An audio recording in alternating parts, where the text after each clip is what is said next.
C'est l'heure de la revue de la presse et des médias israéliens ce matin sur Studio Kalita, relayé sur les ondes des radios juives parisiennes. Entre les affaires judiciaires du Premier ministre et les probables troisièmes élections législatives qui, d'une certaine manière, nous pendonnaient, voici revenu sur le devant de la scène israélienne un autre dossier qui fait l'objet de beaucoup d'attention ce matin de la part des quotidiens et des médias israéliens. Il s'agit du dossier 3000, celui des sous-marins allemands qui ont été acquis par la Défense nationale auprès du consortium allemand ThyssenKrupp, apparemment, comme le titre ce matin le Yediot Aharonot, dans une mer de corruption. En effet, le procureur de l'État Shai Nitzan, dont le départ la semaine prochaine se fait en fanfare, on peut le dire, a annoncé hier sa décision d'inculper 7 personnalités dans cette affaire de très gros sous, certains comme l'ancien amiral de la marine israélienne Eliezer Marom, comme David Sharan, l'ancien directeur de cabinet de Binyamin Netanyahou, comme Miki Ganor, un homme d'affaires par qui le scandale est arrivé, sont inculpés de corruption. D'autres, comme David Shimron, l'avocat personnel et propre cousin de Binyamin Netanyahou, sont accusés simplement, si l'on peut dire, entre guillemets, de blanchiment d'argent. Les quotidiens le soulignent. Il s'agit là de l'une des affaires de corruption les plus graves de l'histoire de l'État d'Israël. Et ces mêmes quotidiens insistent sur la proximité de certains des inculpés avec Binyamin Netanyahou. Un Binyamin Netanyahou qui, lui, n'a pas été poursuivi dans cette affaire, alors qu'à l'origine, le parquet estimait qu'il ne pouvait pas ne pas être impliqué, d'où d'ailleurs le numéro 3000 donné à ce dossier qui s'inscrivait d'une certaine manière dans la continuité des dossiers 1000 et 2000 et qui avait été dévoilé ailleurs avant le dossier 4000 dans lequel M. Netanyahou est, vous le savez, lui aussi inculpé de corruption.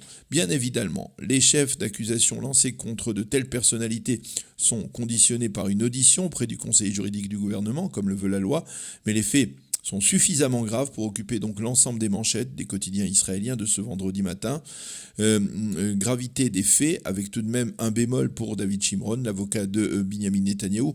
On pensait que celui-ci était trempé jusqu'au cou dans cette affaire 3000 et qu'il avait reçu des pots de vin conséquents de la part de Miki Ganor, mais finalement il n'en est rien, puisque le parquet l'inculpe donc uniquement de blanchiment dans une affaire secondaire liée au dossier 3000. Et d'une certaine manière, cela pourrait suffire à expliquer pourquoi Binyamin Netanyahou n'est pas directement incriminé dans ce dossier. Mais comme on le constate à travers les nombreuses réactions dans la classe politique israélienne, le plus virulent reste celui qui était au moment de l'affaire le ministre de la Défense du gouvernement de Binyamin Netanyahou, Moshe Ya'alon.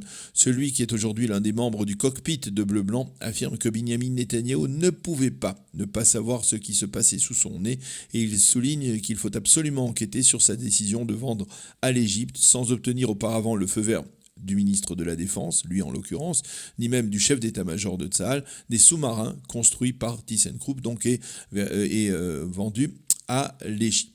Les quotidiens israéliens continuent à se pencher sur la situation politique à 5 jours de la fin du mandat confié par Reuven Rivlin à la Knesset pour trouver un député miracle capable de rassembler autour de son nom 61 signatures. Alors il faut bien avouer en consultant les titres se rapportant à ces développements que la résignation est de mise. Aujourd'hui, de la vie générale, on se dirige de plus en plus certainement vers de nouvelles élections législatives et l'on ne voit pas ce qui pourrait modifier cette dramatique tendance. Seul un miracle peut empêcher de nouvelles élections, titre ce matin le Makor Rishon en manchette, et la tendance est d'autant plus dramatique que les journaux et les sites d'information se font l'écho des propos tenus hier par la directrice de la commission électorale centrale, Orly Hadès, qui a affirmé que la commission n'était pas du tout prête pour de nouvelles élections législatives, ni sur le plan budgétaire, ni sur le plan du personnel nécessaire pour gérer de telles élections. Les élections sont à portée de main, titre le Yediot Aharonot, qui nous montre, pour illustrer cette situation sans précédent, une caricature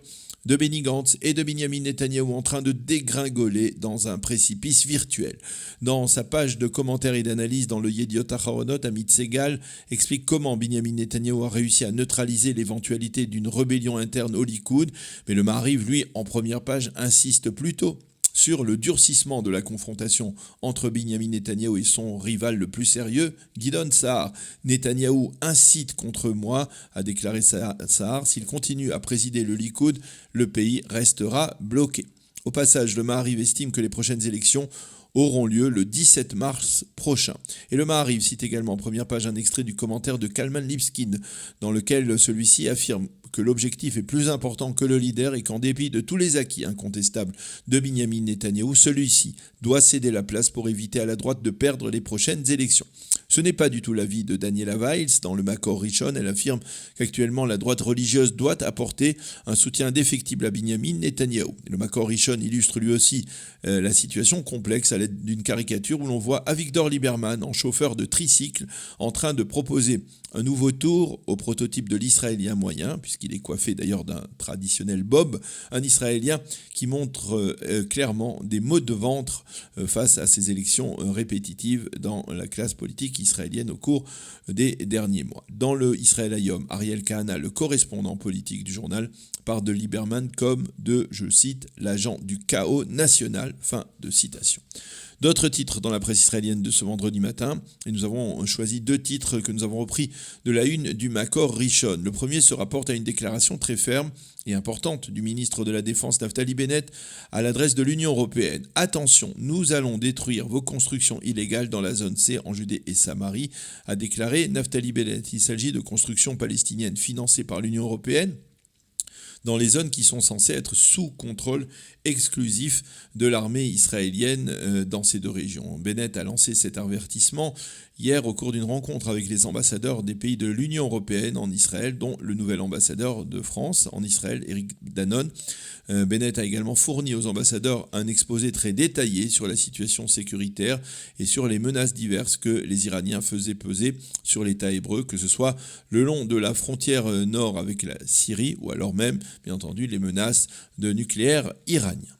Le second titre important en une du Makor Rishon ce matin se rapporte aux élections législatives en Grande-Bretagne qui se tiendront dans les prochains jours. Hier, le prince Charles a rencontré les responsables de la communauté juive britannique qui, dans sa nette majorité, a exprimé son inquiétude face à la résurgence de l'antisémitisme dans le royaume et face à la possible élection de Jeremy Corbyn, le leader du Labour, au poste de Premier ministre. Corbyn, qui, vous le savez, est considéré dans la communauté juive comme antisémite lui-même. Certains responsables de la communauté sonnent la sonnette d'alarme et s'expriment de manière dramatique. De facto, l'âge d'or de la communauté juive britannique est terminé, ont affirmé ces responsables de la communauté juive.